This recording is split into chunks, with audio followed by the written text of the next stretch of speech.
Alrighty, so I just finished watching the DVR version of this game between Nashville SC and Orlando City, and as I mentioned before, I wasn't able to watch this game live because when this game was happening, I was still at work. And I do have a difficult decision I have to make once I finish recording this video, whether I should upload this right after when I finish recording or wait until tomorrow night because, it is right about 12:05 right now, and once I finish recording this video and upload it, I'll probably have to wait until 1 in the morning before I go to sleep once this video is uploaded. And since I have to go to work tomorrow at 9 in the morning and I have a 10-hour shift between 9:30 to 7:30 tomorrow night, that means that I won't get a lot of sleep for that 10-hour shift, and I'm already really tired from another 10-hour shift that I did this morning. But at the same time, if I decide to upload this video and wait till tomorrow night when I get off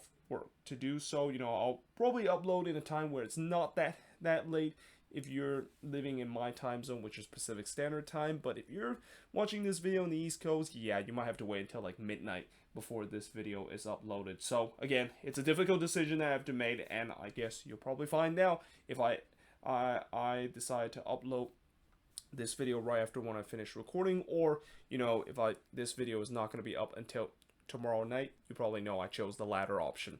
But in terms of this match itself, well, if you would have told me in terms of the two games that happened today, which one would have most likely go to extra time, I would definitely pick this one. And for a while, it looked like this game was going to go to extra time because I did say that this game was probably going to be tight. And it was really tight at times. And in some way, this was another one of those games where if you are a fan of these high-flying action and games where there's tons of chances and there's like goals that happen in these playoff games, yeah, this was not one for you. I mean, don't let the goal scoreline fool you. The fact that this was a really tight game where there wasn't really a lot of chances, and really the difference in this game was some individual effort by a star player from Nashville SC, and also Orlando City decided to lay an egg on the defensive front and gave up goals that probably they shouldn't have give up if their defense decided to not give the ball away, or maybe decide to stop that star player and an MVP caliber of a player called Hani Mukhtar. Now, in the first half, before we get to the first half, Nani, he actually will start on the bench for Orlando City, and I'm not quite sure exactly whether if he's coming off of an injury or the fact that he's kind of reaching the end of his career and that he's kind of getting relegated to being a super sub. But I was kind of surprised seeing Nani on the bench for Orlando City and not starting in this game. The other thing that I also want to talk about is the pitch itself. And, I did say in the preview that I expect the pitch in this game is not going to be good at all, because we know that since the Titans just played at the same field just two days ago, and since that was just an ugly kind of game where, it was raining hard in Nashville and the pitch was an absolute mess, it was going to take a lot for this grounds crew to try to fix things up. And I will say that, they did try their best in terms of fixing it up, but at the end of the day, it was kind of what I expected, where it still looked very worn, and you can definitely see those faded football lines that was overlapping the soccer dimension. So in some way, this was kind of a throwback, kind of a playoff game that we see in the early 2000s, where that seems like was more common with the way a lot of MLS team was playing in NFL or college football stadium. Now, in the first half, as expected, very cagey start for both of these teams, as neither team has been able to stay in possession for a long period of time. But surprisingly, in the 14th minute, we actually got our game's opening goal, and it was really the first shot of the game when DK was able to hit a corner in from Pereira to give Orlando City a 1-0 lead. It was a beautiful delivery there from Mauricio Pereira, and DK was there to met the end of that header. And it's kind of surprised the fact that with how sturdy this Nashville defense have, that was definitely not one of their brightest moments. Though I will say this, Nashville this season, this has been a common theme. They have always tends to give up the first goal very, very early. But the good news, if you're a Nashville fan, is that that eventually they're going to fight back. And they did. 7 minutes later, it's Hani Mukhtar, who else, scoring from Godoy to make it 1-1 in this game. Now, this, of course, took a wicked deflection off of Urso, but take nothing away of the fact that was a spectacular hit from Hani Mukhtar. But at the same time, you can also say that, yeah, that probably shouldn't have happened if Orlando didn't just turn the ball over in their own half. Like, this attack all started because Orlando cheaply gave the ball away in your own half, and when you decide to do that, yeah, bad things will usually happen, and this was kind of the worst case scenario for Orlando City, giving the ball away, letting Nashville work on a short field, and they took advantage of it and tied the game up at one apiece. Now, Leal then fired one straight to Galese from 19 yards out, as Nashville did start to kind of control possession, but once again, they were having trouble in terms of breaking down the Orlando bunker. I mean, Orlando throughout this game, they did a relatively good job on the defensive end, though, really, I will say that there's been times where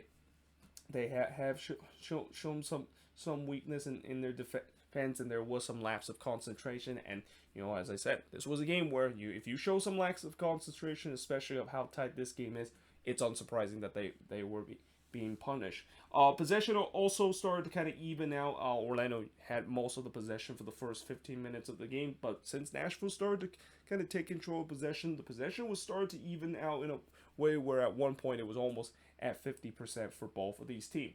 Now, in the 41st minute, Nashville thought that they got their second goal when Godoy basically put the ball into the back and net, but that goal, of course, was disallowed for offside, and rightfully so. I mean, Godoy was way offside when this first was saved by Galese. I mean, Galese did kind of allow a big rebound, which Godoy was able to capitalize, but like I said, Godoy was way off, or way pretty much in an offside position, and was caught way off there. But either way, they also kind of showed some Nashville fans kind of did some VAR side, and I get, when you see games in action, it's kind of hard to tell, but I'm pretty sure that, yeah, that was pretty obvious that was offside. And I think if they probably saw the replay of that, they probably would want to stop doing the VAR sign, because that would be kind of embarrassing to see.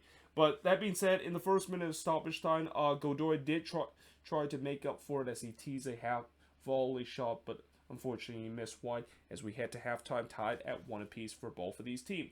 Now, in the second half, Sapon did put a weak header right to Galese, and Nashville, at the end of the first half, they definitely showed some promise, and were looking to trying to press this Orlando City side. And heading into the second half, it looks like they were going to do the same thing and look to try to get actually not the second goal. Well, yeah, try to get the second goal and go ahead goal. Almost forgot that this game was at 1-1. I mean, this is now you know why I feel very tired, because of my overtime shift today, and also after watching that incredible game between Seattle versus RSL. But there was also a lot of slippage that was happened in this game from players, which just kind of tells you that this pitch looked like it was on its last leg. Now, the next game that Nashville, of course, will be playing will be on the road, and unless if they don't get let's see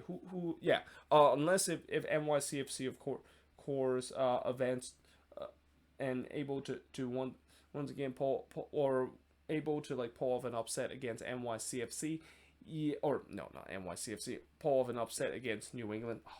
I'm just not awake right now, but if they can pull off the upset against New England, this might be the last time we will see Nashville playing at Nissan Stadium, as they're going to be moving into their new stadium heading into next year. But yeah, you can definitely see that this pitch is definitely on its last leg, and probably will not work out the next time if Nashville does play another playoff game on the same pitch. But in the 58th minute, Mendes blazed it wide from long range, as that was really Orlando's first shot since the DK goal. I mean, Orlando, they were just being absolutely toothless going for majority of the game.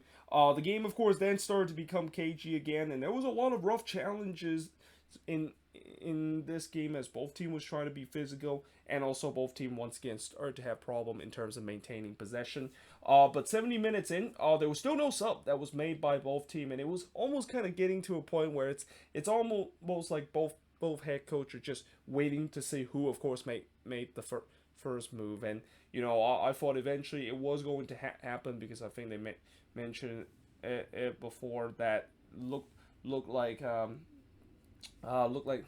Orlando City was going to bring on Nani in any moment of time. And unfortunately for Orlando City, they didn't bring him on soon enough, because in the 74th minute, Nashville take the lead for the first time. And who else? It's Hani Mukhtar, who scored from Godoy to make it 2-1 in favor of Nashville. I mean, it was a great solo effort from Mukhtar, but you also kind of have to question that Orlando City defense. Like, they were just getting absolutely ripped apart by Hani Mukhtar. And, I always love a great solo effort kind of goal, but at the same time, you also need to question the defense too, because you cannot have like 5 Orlando City defenders that just get single-handedly beat Mukhtar. I mean, as great as Mukhtar is, and you could definitely, that kind of move is definitely one that I think a lot of people can say that he could potentially be the MVP this season. Yeah, that is just some horrendous defending from Orlando. And now all of a sudden they find themselves behind for the first time tonight. And I think after that, that's when they finally bring on Nani onto the pitch, and eventually they brought in more attacking talent, and then knowing the fact that they are trailing in this game, as Pato and Akindele was summoned from the bench. Now Akindele had a big opportunity in the 85th minute, but he missed from 10 yards out.